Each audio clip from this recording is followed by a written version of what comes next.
Washington ডিসিতে নৈশভোজে গুলির শব্দ, নিরাপদে সরিয়ে নেওয়া হলো ডোনাল্ড ট্রাম্পকে। অপারেশন ঈগল ক্লোর ব্যর্থতার টেনে যুক্তরাষ্ট্রকে সতর্ক ইরানের। ফ্লোরিডায় 2 বাংলাদেশি পিএইচডি শিক্ষার্থী হত্যায় রুমমেট গ্রেপ্তার। তেহরান ইসলামাবাদে কূটনৈতিক তৎপরতা, পাকিস্তানে ফিরছেন ইরানি প্রতিনিধি।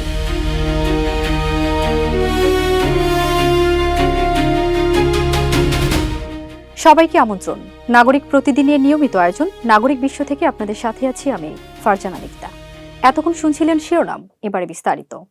ওয়াশিংটন ডিসির ওয়াশিংটন হিলটনে হোয়াইট হাউসে সাংবাদিকদের নৈশভোজ চলাকালে হঠাৎ গুলির শব্দে আতঙ্ক ছড়ায়।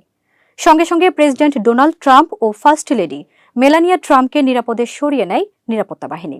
এক বন্দুকধারীর হামলার আশঙ্কা করা হলেও দ্রুত পরিস্থিতি নিয়ন্ত্রণে আনা হয়। হোয়াইট হাউস করেসপন্ডেন্ট ডিনারে শনিবার মার্কিন প্রেসিডেন্ট ডোনাল্ড ট্রাম্পের উপর গুলিবর্ষণ করে আলোচনায় এসেছেন এক ব্যক্তি। ঘটনার পর তাৎক্ষণিকভাবে তাকে গ্রেপ্তার করে মার্কিন সিক্রেট সার্ভিসের এজেন্টরা। গ্রেপ্তারকৃত ব্যক্তির নাম কোল টমাস অ্যালেন বলে জানা যায়।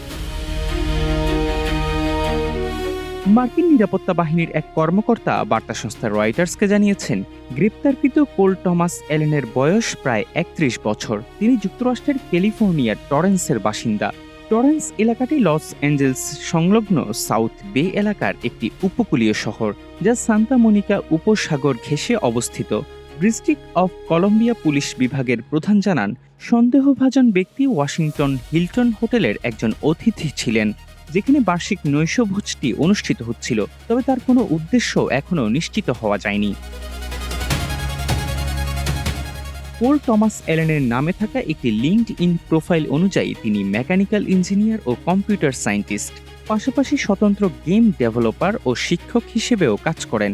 প্রোফাইল অনুযায়ী তিনি 2017 সালে ক্যালিফোর্নিয়া ইনস্টিটিউট অফ টেকনোলজি তথা কেলটেক থেকে মেকানিক্যাল ইঞ্জিনিয়ারিংয়ে স্নাতক ডিগ্রি এবং 2025 সালে ক্যালিফোর্নিয়া স্টেট ইউনিভার্সিটি ডোমিঙ্গুয়েজ হিলস থেকে কম্পিউটার সায়েন্সে স্নাতকোত্তর ডিগ্রি অর্জন করেন। কেলটেক এক বিবৃতিতে জানিয়েছে যে ওই নামের এক ব্যক্তি 2017 সালে সেখান থেকে স্নাতক সম্পন্ন করেছেন।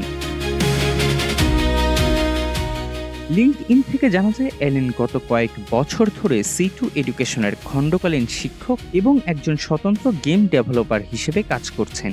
কলেজগামী শিক্ষার্থীদের জন্য দেশব্যাপী প্রাইভেট টেস্ট প্রিপারেশন এবং টিউটরিং পরিষেবা প্রদানকারী প্রতিষ্ঠান C2 এডুকেশনের টরেন্স অফিস থেকে 2024 সালের ডিসেম্বরে তাকে টিচার অব দ্য মান্থ হিসেবে মনোনীত করা হয়েছিল।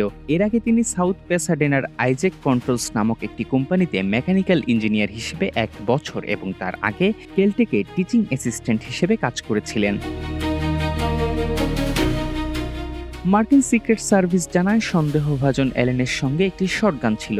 ওয়াশিংটন হিলটন হোটেলের বলরুমের বাইরে একজন সিক্রেট সার্ভিস এজেন্টের উপর গুলি চালানোর পর তাকে হেফাজতে নেওয়া হয়। ওই বলরুমে আয়োজিত অনুষ্ঠানে প্রেসিডেন্ট ডোনাল্ড ট্রাম্প, তার স্ত্রী Melania, vice president JD Vance এবং বেশ কয়েকজন ক্যাবিনেট সেক্রেটারি উপস্থিত ছিলেন।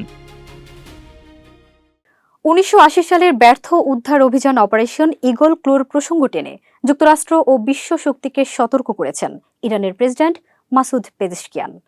তাবাস মরুভূমিতে ঝড় ও যান্ত্রিক ত্রুটিতে ভেস্তে যাওয়া সেই অভিযানের বার্ষিকীতে তিনি বলেন, সামরিক শক্তির সীমাবদ্ধতা এখানে স্পষ্ট। একই সঙ্গে ইস্পাহানের ঘটনাও তুলে ধরে ভবিষ্যতে এমন ভুল থেকে শিক্ষা নেয়ার আহ্বান জানান তিনি। 1980 সালে অপারেশন ঈগল ক্লো এর ব্যর্থতার প্রসঙ্গ টেনে যুক্তরাষ্ট্র ও বিশ্ব শক্তিগুলোকে সতর্ক করেছে ইরান। ওই ঘটনা থেকে শিক্ষা নেওয়ার আহ্বান জানিয়েছেন দেশটির president Masoud Pezeshkian. Operation Eagle Claw ছিল যুক্তরাষ্ট্রের ইতিহাসের সবচেয়ে বড় ব্যর্থ উদ্ধার অভিযান। 1980 সালের 24 থেকে 25 এপ্রিল তৎকালীন মার্কিন president Jimmy Carter delta force নিয়ে তেহরানে জিম্মি হয়ে থাকা 52 মার্কিন কূটনীতিককে উদ্ধার করার ছক কষেন। 1989 সালে ইরানি বিপ্লবী ছাত্ররা মার্কিন দূতাবাস দখল করে কূটনীতিকদের জিম্মি করে। তখন এই অভিযান শুরু হয়।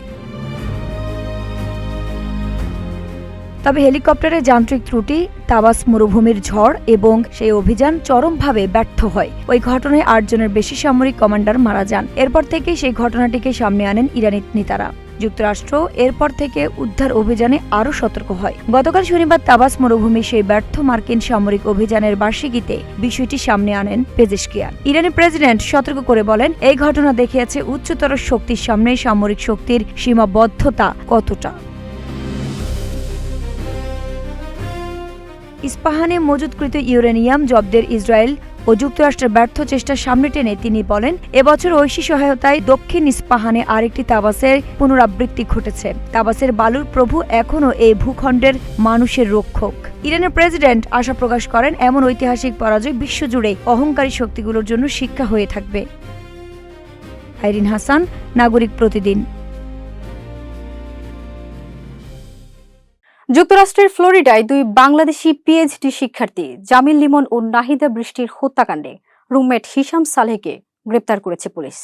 এফবিআই ও স্থানীয় আইনশৃঙ্খলা বাহিনীর যৌথ অভিযানে তাকে আটক করা হয়। নিখোঁজের কয়েকদিন পর হাওয়ার্ড ফ্র্যাঙ্কল্যান্ড সেতু এলাকা থেকে তাদের মরদেহ উদ্ধার করা হয়। ঘটনায় প্রবাসী বাংলাদেশি কমিউনিটিতে শোক ও উদ্বেগ ছড়িয়ে পড়েছে। যুক্তরাষ্ট্রের ফ্লোরিডায় দুই বাংলাদেশি পিএইচডি শিক্ষার্থী জামিল লিমন ও নাহিদা বৃষ্টির নৃশংস হত্যার ঘটনায় অভিযুক্ত রুমমেট হিশাম সালেহ আবু গারবেইকে কারাগারে পাঠিয়েছে পুলিশ। 16 এপ্রিল ক্যাম্পাস থেকে নিখোঁজ হওয়ার পর থেকেই দুই শিক্ষার্থীকে খুঁজছিল আইনশৃঙ্খলা বাহিনী। পরে যুক্তরাষ্ট্রের তদন্ত সংস্থা এফবিআই ও স্থানীয় পুলিশ তাদের অনুসন্ধান শুরু করে এবং ঘটনাটিকে ঝুঁকিপূর্ণ হিসেবে ঘোষণা দেয়। স্থানীয় কর্তৃপক্ষ জানিয়েছে, হাওয়ার্ড ফ্র্যাঙ্কল্যান্ড সেতু এলাকা থেকে নিখোঁজ শিক্ষার্থী লিমনের লাশ উদ্ধারের কয়েক ঘণ্টা পরেই আরেক নিখোঁজ শিক্ষার্থী বৃষ্টির লাশ উদ্ধার করা হয়। বিষয়টি নিশ্চিত করেছেন তার ভাই জাহিদ হাসান প্রান্ত। হিলসবোরো কাউন্টি শেরিফ জানিয়েছেন, ফ্লোরিডার টেম্পা বে এলাকায় হাওয়ার্ড ফ্র্যাঙ্কল্যান্ড সেতুর ওপর থেকে উদ্ধার করা লাশটি জামিল লিমনের। তার মৃত্যুর বিষয়টি নিশ্চিত করা হয়েছে। এর কিছুক্ষণ পরেই তদন্তে বড় অগ্রগতি আসে। লিমনের রুমমেট হিশামকে পুলিশ হেফাজতে নেয়। অভিযানে অংশ নেয় বিশেষ সোয়াট টিম। পরে তিনি আত্মসমর্পণ করেন। পুলিশ জানিয়েছে, তার বিরুদ্ধে মরদেহ গোপন করা, প্রমাণ নষ্ট করা এবং সহিংসতার মতো একাধিক গুরুতর অভিযোগ আনা হয়েছে। লিমন ও বৃষ্টি দুজনই বাংলাদেশ থেকে আসা পিএইচডি শিক্ষার্থী ছিলেন এবং ঘনিষ্ঠ বন্ধু হিসেবে পরিচিত ছিলেন। তাদের নিখোঁজ হওয়ার ঘটনায় প্রবাসী বাংলাদেশি কমিউনিটিতে ব্যাপক উদ্বেগ ছড়িয়ে পড়ে। আইরিন হাসান, নাগরিক প্রতিদিন। ওমান সফর শেষে পাকিস্তানে ফিরছেন ইরানের পররাষ্ট্রমন্ত্রী আব্বাস আরাকচি।